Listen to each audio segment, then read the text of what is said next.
এ রাজ্যে তৃণমূল কংগ্রেস সরকারের পতনের কথা বারবার বলেন। মমতা বন্দ্যোপাধ্যায়ের বিপরীতে ভবানীপুর বিধানসভা কেন্দ্রে শুভেন্দু অধিকারী।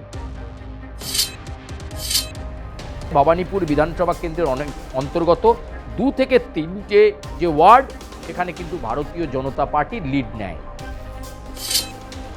ভবানীপুরে নয়, নন্দীগ্রামে নয়, তাহলে কোন কেন্দ্রের প্রার্থী তিনি? নমস্কার, আমি সুচারু। দাদা দিদির রাজনীতিতে আপনাদেরকে স্বাগত জানাই।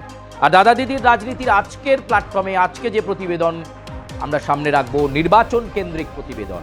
দেখুন, রাজনীতি কখনো আবেগে হয় না, রাজনীতি হয় জটিল অঙ্কের তত্ত্বে। রাজনীতি হয় মানুষকে আপনি কতটা কনভিন্স করতে পারলেন, আপনার দিকে টেনে আনতে পারলেন, এই ধরনের কিছু নিখুঁত জটিল বিশ্লেষণের মাধ্যমে। এই বিশ্লেষণ বা এই জটিল প্রক্রিয়া যে সহজভাবে যে রাজনৈতিক দল অ্যাডপ্ট করতে পারবে, তারাই বাংলায় ক্ষমতায় আসবে। আমরা আজকে যে বিষয়টা নিয়ে এই মুহূর্তে আলোচনা করব, একজন মানুষ যাকে নিয়ে বারবার আলোচনা হয়, রাজনৈতিকভাবে যিনি এ রাজ্যে তৃণমূল কংগ্রেস সরকারের পতনের কথা বারবার বলেন এবং 2026-এ পরিবর্তন হবে বলে বিশ্বাস করেন, তিনি পশ্চিমবঙ্গের বিধানসভার বিরোধী দলনেতা শুভেন্দু অধিকারী।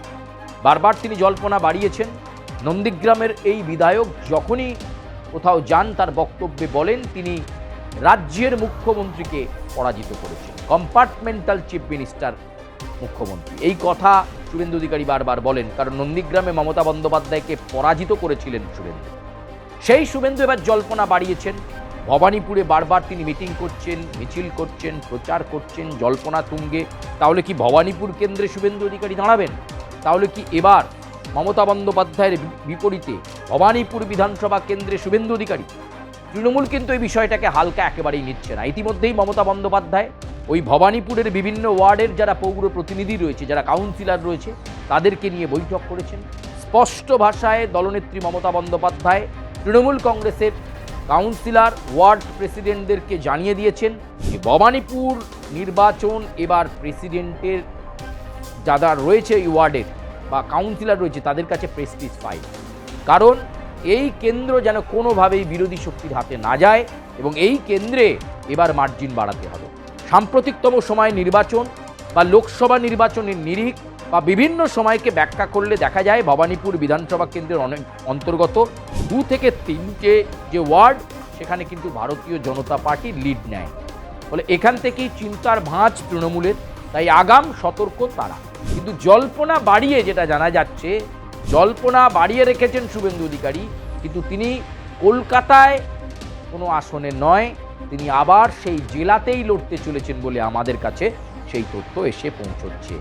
শুভেন্দু অধিকারী জল্পনা বাড়াচ্ছেন, তাহলে ভবানীপুরে কি কোনো অরাজনৈতিক মুখ, শুভেন্দু অধিকারীর কোনো পছন্দের মুখ উঠে আসছে?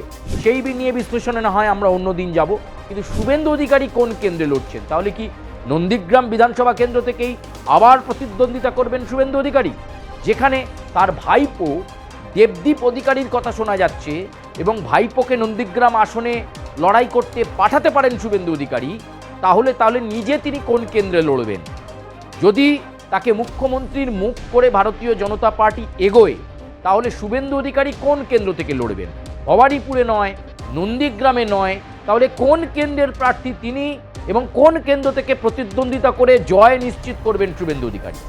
তিনি কিন্তু আবার জেলার সেই রাজনীতিকে গুরুত্ব দিয়েছেন, কারণ তিনি মনে করেন গ্রামের মাটি শক্ত করে ধরলে, সেখান থেকে আসন ভালো পেলে গোটা বঙ্গের আসন ভালো হবে। শুধু কলকাতা ভিত্তিক দলটাকে ফেলে রাখলে চলবে না। তাই ভবানীপুরে যেমন তিনি গুরুত্ব দিচ্ছেন, প্রচারে যাচ্ছেন, একেবারে জনসংযোগ করছেন তৃণমূল কংগ্রেসের কাছ থেকে ভবানীপুর বিধানসভাকে হাতছাড়া করে নেওয়ার জন্য, কিন্তু বিশ্লেষকরা বলছেন ভবানীপুর বিধানসভা কেন্দ্র থেকে শুভেন্দু অধিকারী লড়বেন না। তাহলে শুভেন্দু অধিকারী লড়বেন কোন কেন্দ্র থেকে? শুভেন্দু অধিকারী লড়বেন কাঁথি দক্ষিণ বিধানসভা কেন্দ্র থেকে। ভারতীয় জনতা পার্টির কাছেও এরকমই মনোভাব তিনি জানিয়েছেন। কাঁথি দক্ষিণ থেকেই পশ্চিমবঙ্গের বিধানসভার বিরোধী দলনেতা ফাইট করতে চায় এবং এটা এই কাঁথি দক্ষিণ ইতিমধ্যেই ভারতীয় জনতা পার্টির সাংগঠনিক শক্তি অনেকটা ভালো, বেশ ভালো জায়গায় কাঁথি দক্ষিণে ভারতীয় জনতা পার্টি রয়েছে। তাই এই নির্বাচনী কেন্দ্র থেকে এবার নির্বাচনে ভারতীয় জনতা পার্টির প্রার্থী হয়ে জয় নিশ্চিত করতে চান শুভেন্দু অধিকারী। এই স্ট্র্যাটেজি, এই প্ল্যান নিয়ে তিনি চলছেন। আর মাঝে মাঝেই ভবানীপুর নিয়ে তিনি কিন্তু একটা ভাইবস তুলে দিচ্ছেন, একটা জিগির তুলে দিচ্ছেন, কিন্তু আসলে তিনি লড়বেন কাঁথি দক্ষিণ থেকে, এমনটাই কিন্তু সূত্রের খবর আমরা জানতে পারছি। ফলে সব মিলিয়ে বাঙালির রাজনীতি এই মুহূর্তে সর্বাগ্রে, কারণ এসআইআর শেষ হলেই বাংলায় নির্বাচন ঘোষণা করবে জাতীয় নির্বাচন কমিশন। এই মুহূর্তে সমস্ত রাজনৈতিক দল তাকিয়ে রয়েছে এক দফায় ভোট নাকি কয়েক দফায় ভোট, কিন্তু তারই মধ্যে কারা গুরুত্বপূর্ণ মুখ হতে চলেছে ভারতীয় জনতা পার্টির, কে কোন আসনে লড়বেন তার একটা আভাস আমরা দিতে চলেছি বা দিয়ে চলেছি আপনাদের কাছে। ঠিক আজকে আমরা যেমনটা জানালাম যে কাঁথি দক্ষিণ বিধানসভা কেন্দ্র থেকে প্রতিদ্বন্দ্বিতা করতে পারেন ভারতীয় জনতা পার্টি হয়ে শুভেন্দু অধিকারী। নন্দীগ্রাম বা ভবানীপুর নয়, কাঁথি দক্ষিণই হবে সেফ সিট পশ্চিমবঙ্গের বিধানসভার বিরোধী দলনেতার কাছে।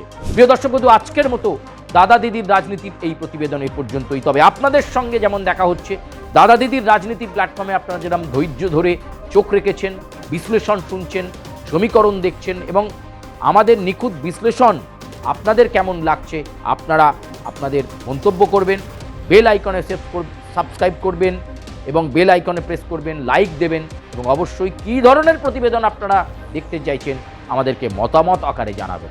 ধন্যবাদ।